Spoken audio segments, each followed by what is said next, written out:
नमस्कार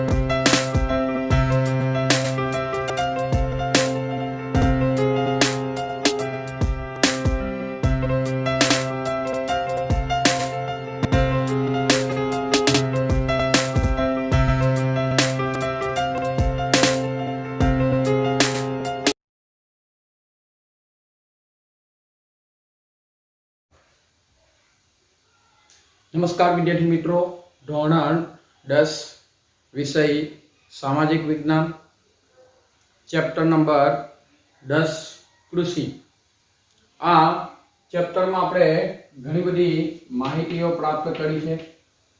मित्रों, सौथी पहला आपणे चैप्टर नंबर 10 में भारत एक कृषि प्रधान देश छे विधान समजावो ए प्रश्ननी माहितीओ प्राप्त करी गया। भारतનું જે અર્થતંત્ર છે એનો કેટલો હિસ્સો આ ખેતીની આવક ઉપર નિર્ભર હોય છે એની પણ આપણે થોડીક સમજૂતીઓ પ્રાપ્ત કરી ગયા। ત્યાર પછી આ ભારતનું જે અર્થતંત્રમાં ખેતી પાકોનો કેટલું મહત્વ છે આ એક મહત્વનું સંસાધન માનવામાં આવે છે।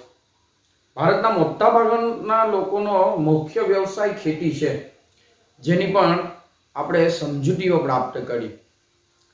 ત્યાર પછી વિવિધ બાબતોને આધારે કૃષિના પ્રકારો આપણે જોયા અને એ કૃષિના પ્રકારોમાં આપણે ઘણા બધા એવા કૃષિના પ્રકારો જેમ કે જીવન નિર્વાહ ખેતી કોને કહેવાય, જેમ કે સૂકી ખેતી કોને કહેવાય, આર્દ્ર ખેતી કોને કહેવાય, ભીની ખેતી કોને કહેવાય, સ્થળાંતરિત ખેતી કોને કહેવાય એટલે કે ઝૂમ ખેતી કોને કહેવાય, સઘન ખેતી એટલે શું, આ તમામ પ્રકારોની આપણે વિસ્તૃત માહિતીઓ લાસ્ટ વિડીયોમાં આપણે જોઈ છે। આજે ઘણા બધા એવા કારણો જવાબદાર છે કે જેને કારણે ભારતમાં કૃષિનું ઉત્પાદન ઓછું થાય છે, જેમ કે નાના કદના ખેડૂતો પાસે છે, ખેડૂતોમાં નિરક્ષરતાનું પ્રમાણ પણ વધારે છે, જમીનનું પ્રમાણ ઓછું છે અને એની સામે જે જંતુનાશક દવાઓ જે રાસાયણિક ખાતરો જે એને નાખવાના હોય છે એનો એ બહુ મોંઘા ભાવે મળે છે, એના જે બિયારણોનું પ્રમાણ છે એ પણ ખૂબ મોંઘા ભાવે મળે છે। તો એટલા માટે એવું કહી શકાય એની સાથે સાથે વરસાદની અનિશ્ચિતતા છે, આબોહવાની અસરો પણ એના ઉપર અસર કરે છે, આબોહવામાં વિવિધતા પણ એ પણ એના ઉપર અસર કરે છે। આ બધા કારણો જેમ કે વસ્તી વધારો, નિરક્ષર ખેડૂતો વગેરે બધા કારણોને લીધે એવું કહી શકાય કે ભારત એક કૃષિ પ્રધાન દેશ હોવા છતાં પણ આજે વિશ્વના ઉત્પાદનમાં વૈશ્વિક ઉત્પાદનમાં આજે ભારતમાં ખેતીનું ઉત્પાદન ઓછું છે, એના પ્રમાણમાં અત્યારે પણ ઓછું ગણી શકાય। આજે આપણે ઘણા બધા એવા અનાજ ઉત્પાદન શાકભાજી પેદાશ કરીએ છીએ, એનું આપણે એક્સપોર્ટ પણ કરીએ છીએ અને આપણે વિદેશી હુંડિયામણ પ્રાપ્ત થાય છે, એની માહિતીઓ આપણે જોઈ ગયા અને એ વિદેશી હુંડિયામણ કોને કહેવાય એ પણ એની ડેફિનેશન આપણે જોઈ ગયા। તો ભારતના લોકોનો મુખ્ય વ્યવસાય ખેતી છે અને આ બધી બાબતોમાં ખેતીના પ્રકારો આપણે જોયા। આત્મનિર્વાહ અથવા જીવન નિર્વાહ ખેતી, આજે ખેડૂત જે કંઈ ઉત્પાદન કરે છે માત્ર એના કુટુંબના ભરણ પોષણ પૂરતું જ મળી રહે છે, બીજો કોઈ હિસ્સો એ રાષ્ટ્રીય પેદાશમાં આપી શકતો નથી, તો એને જીવન નિર્વાહ ખેતી કહી શકાય। સૂકી ખેતી, વરસાદ પર આધારિત ખેતી અને સિંચાઈની સગવડો ન હોય એના ભેજને આધારે પણ ખેતી થાય છે। ભીની ખેતી પણ આપણે જોયું, બાગાયતી ખેતી જોયું, ત્યાર પછી સઘન ખેતી એટલે શું એની પણ આપણે માહિતીઓ પ્રાપ્ત કરી। આજે આપણો પ્રશ્ન જે છે એ સમજવાનો છે ભારતની કૃષિની પદ્ધતિઓ સમજાવો। પરીક્ષામાં પૂછી શકાય એવો આ સવાલ છે, કૃષિ પદ્ધતિઓ। તો એ કૃષિ પદ્ધતિઓ આપણે અહીં સમજવાનો પ્રયત્ન કરીશું।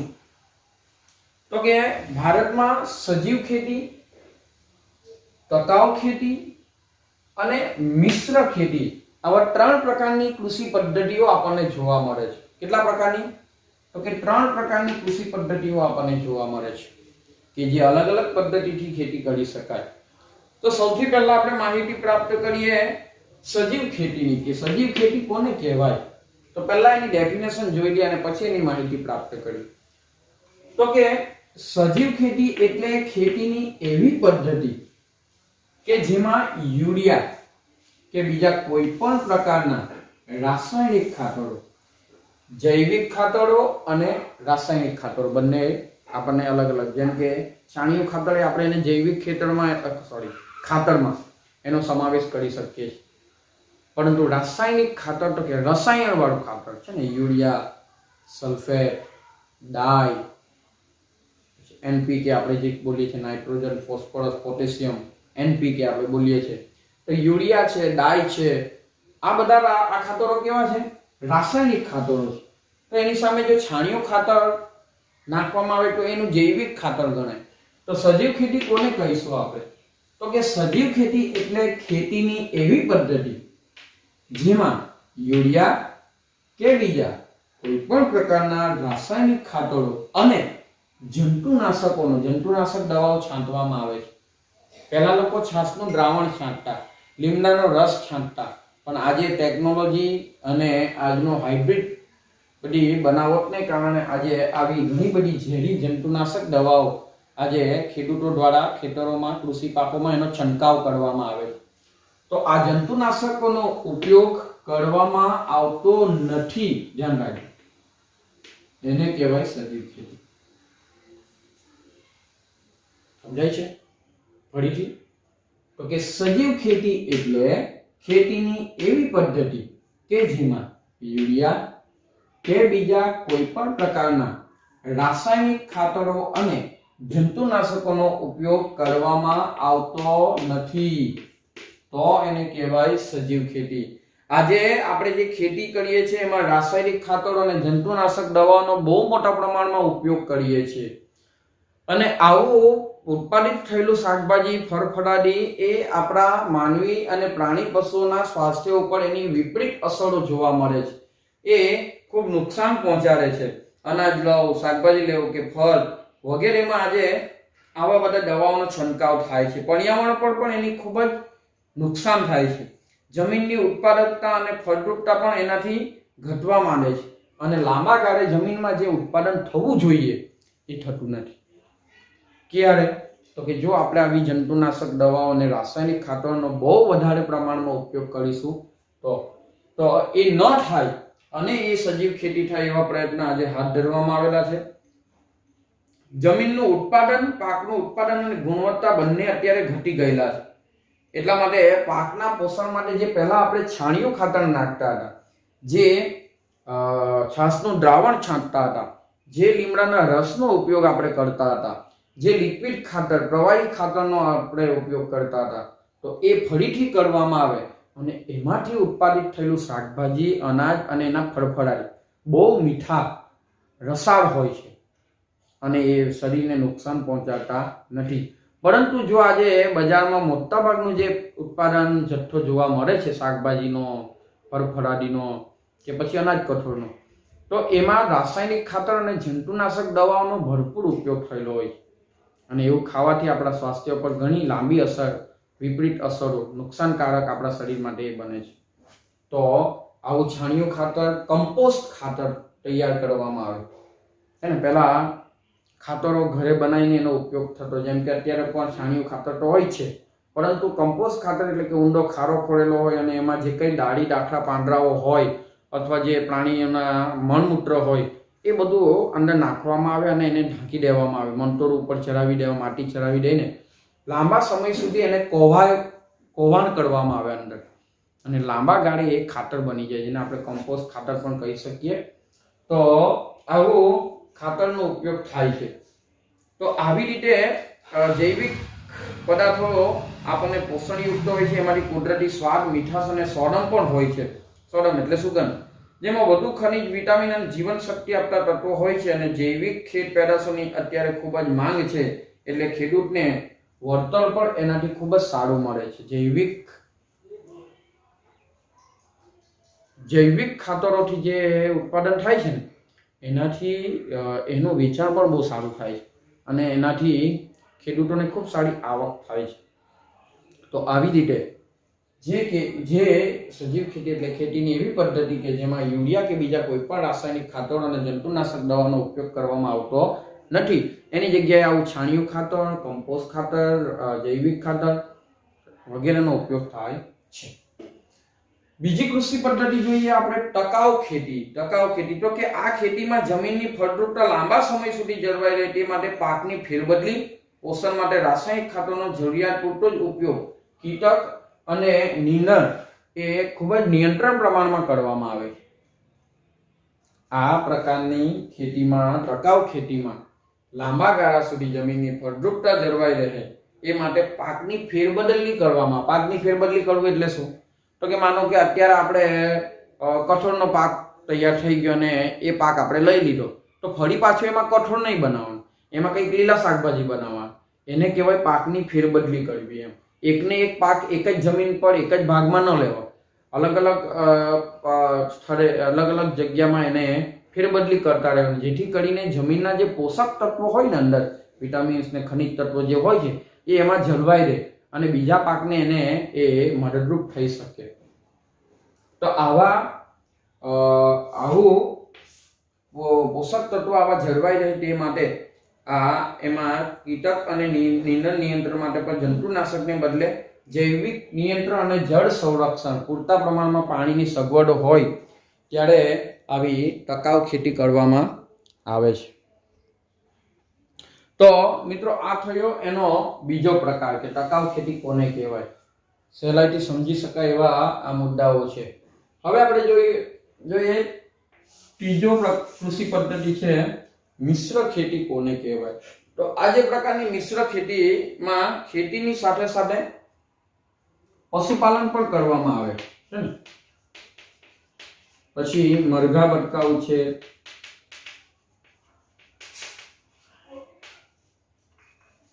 મત્સ્ય ઉદ્યોગ વગેરે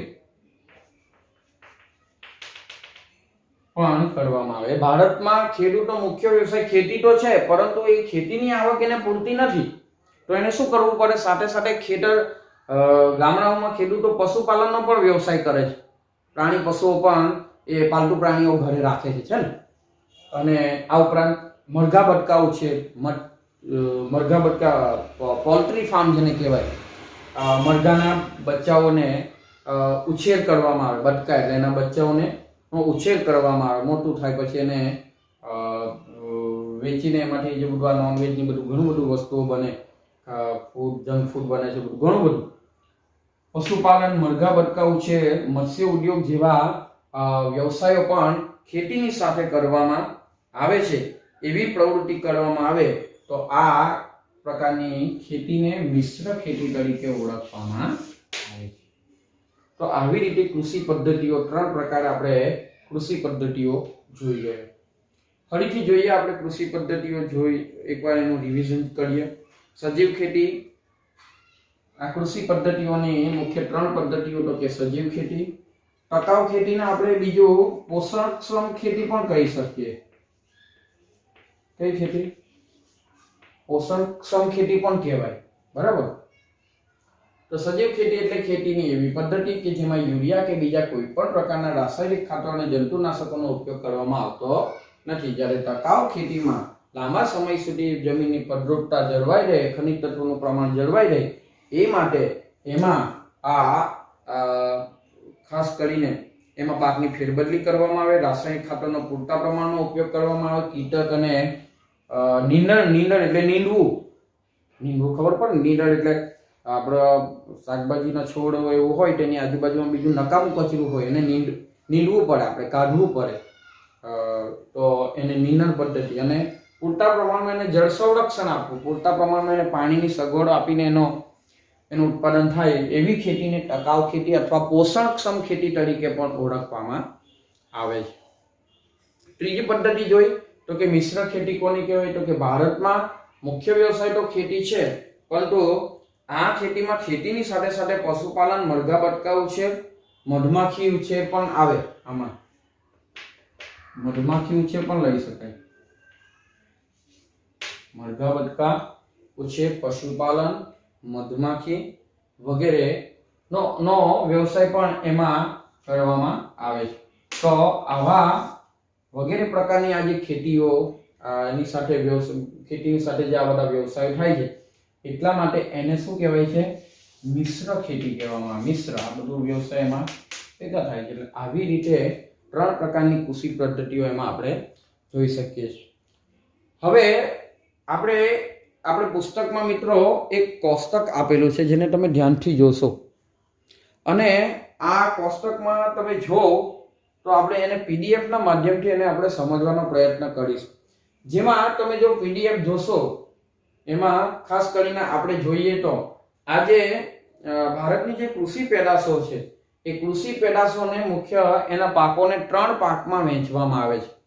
પહેલો પાક તો કે ખરીફ પાક, બીજો પાક તો કે રવિ પાક, ત્રીજો પાક તો કે જાયદ પાક. હવે પહેલો જે પાક છે ખરીફ પાક એ ચોમાસામાં લેવામાં આવે છે. બીજો એટલે હું પીડીએફ દ્વારા એને સમજાવીશું આપણે એને. ખરીફ પાક, રવિ પાક અને જાયદ પાક. હવે જો ખરીફ મતલબ ચોમાસામાં લેવામાં આવે, રવિ મતલબ શિયાળામાં લેવામાં આવે અને જાયદ મતલબ ઉનાળામાં લેવામાં આવે. એમાં અલગ અલગ એનો સમયગાળો હોય છે કે કયા સમયગાળામાં કયો પાક લેવા અને કેવા પ્રકારના પાક લેવા. તો આવી રીતે ખરીફ પાક એટલે કે ચોમાસામાં લેવામાં આવતા પાકને ખરીફ પાક કહેવામાં આવે, શિયાળામાં લેવામાં આવતા પાકને રવિ પાક કહેવામાં આવે, ઉનાળામાં લેવામાં આવતા પાકને જાયદ પાક કહેવામાં આવે છે. તો એ પ્રશ્નની સમજૂતી આપણે પીડીએફ ના માધ્યમથી અત્યારે સમજીએ. અત્યારે જે આપણે કૃષિની પદ્ધતિઓ મિત્રો જોઈ ગયા તો એ કૃષિની પદ્ધતિઓમાં તમને સ્પષ્ટપણે ખ્યાલ આવ્યો હશે કે સજીવ ખેતી કોને કહેવાય, ટકાઉ ખેતી કોને કહેવાય, મિશ્ર ખેતી કોને કહેવાય. પરીક્ષા માટે પણ આ મોસ્ટ આઈએમપી પ્રશ્ન ગણવામાં આવે. બહુ અગત્યનો પ્રશ્ન છે મિત્રો. કૃષિની પદ્ધતિઓ પૂછાય છે પરીક્ષામાં તો 3 પ્રકારની કૃષિ પદ્ધતિઓ અથવા ટૂંકમાં ઉત્તરમાં પણ પૂછી શકાય કે સજીવ ખેતી કોને કહેવાય, ટકાઉ ખેતી કોને કહેવાય અને મિશ્ર ખેતી કોને કહેવાય.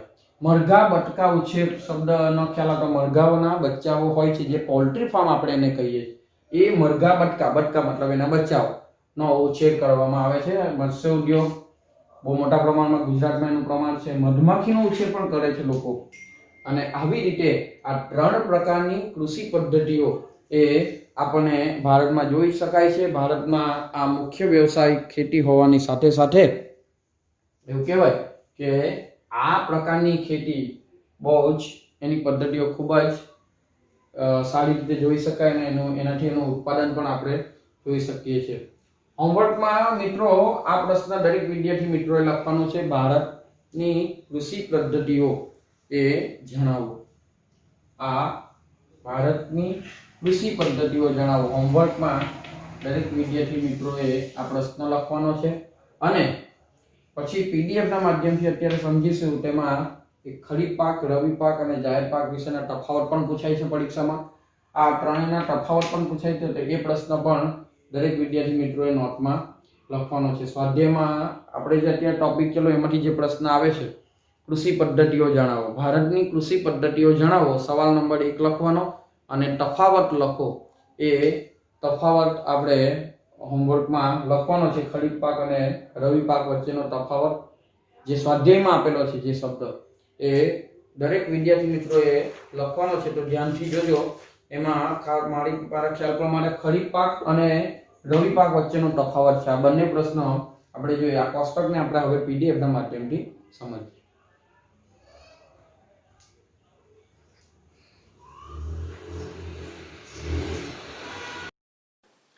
તો વિદ્યાર્થી મિત્રો આપણે કૃષિ પદ્ધતિઓ વિશેની માહિતીઓ પ્રાપ્ત કરી. હવે ભારતની જે કૃષિ પેદાશો છે એ ભારતના ઋતુઓના સંદર્ભમાં કૃષિ પાકને 3 વિભાગમાં વહેંચી શકાય. અહીંયા તમે કોષ્ટકમાં જોઈ શકો છો 3 વિભાગો આપેલા છે. એ 3 વિભાગો કયા કયા? તો કે એક તો ખરીફ પાક, બીજું રવિ પાક અને ત્રીજું જાયદ પાક. ખરીફ પાક એટલે કે ચોમાસું પાક, રવિ પાક એટલે કે શિયાળુ પાક અને જાયદ પાક એટલે કે ઉનાળુ પાક. હવે ખરીફ પાક કોને કહેવાય? તો કે ચોમાસામાં લેવામાં આવતા પાકને ખરીફ પાક તરીકે ઓળખવામાં આવે છે. અને આ પાકનો સમયગાળો છે જૂન જુલાઈથી ઓક્ટોબર નવેમ્બર સુધીનો. જેમાં કેવા કેવા પ્રકારના પાક લઈ શકાય? તો કે ડાંગર, મકાઈ, જુવાર, બાજરી, કપાસ, તલ, મગફળી, મઠ, મગ વગેરે. પરીક્ષામાં પૂછાય છે મિત્રો, ધ્યાન રાખજો. એને ચોમાસામાં લેવામાં આવતા પાકને ખરીફ પાક કહેવામાં આવે. ત્યાર પછી રવિ પાક કોને કહેવાય? તો કે શિયાળામાં લેવામાં આવતા પાકને રવિ પાક કહેવામાં આવે છે. અને આ પાકનો સમયગાળો છે ઓક્ટોબર નવેમ્બરથી એ શરૂ થઈને માર્ચ એપ્રિલ સુધીનો આ સમયગાળો હોય છે. કેવા કેવા પ્રકારના એમાં પાક લઈ શકાય છે શિયાળામાં અત્યારની ઋતુમાં? તો કે ઘઉં, ચણા, જવ, સરસવ, રાયડો, અળસી વગેરે. સરસવનું તેલ એટલે કે રાઈનું તેલ આપણે એમ કહીએ છીએ તે. એને એટલે કે શિયાળામાં લેવામાં આવતા પાકને રવિ પાક કહેવામાં આવે.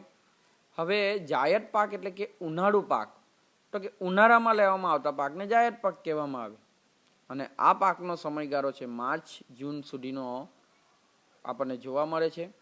જેમાં ડાંગર, મકાઈ, મગફળી, તલ, બાજરી, તરબૂચ, કાકડી, શક્કરટેટી વગેરે જેવા પાક એમાં લઈ શકાય છે. તો આ કૃષિ પાકને 3 વિભાગમાં આ રીતે વહેંચી શકાય છે.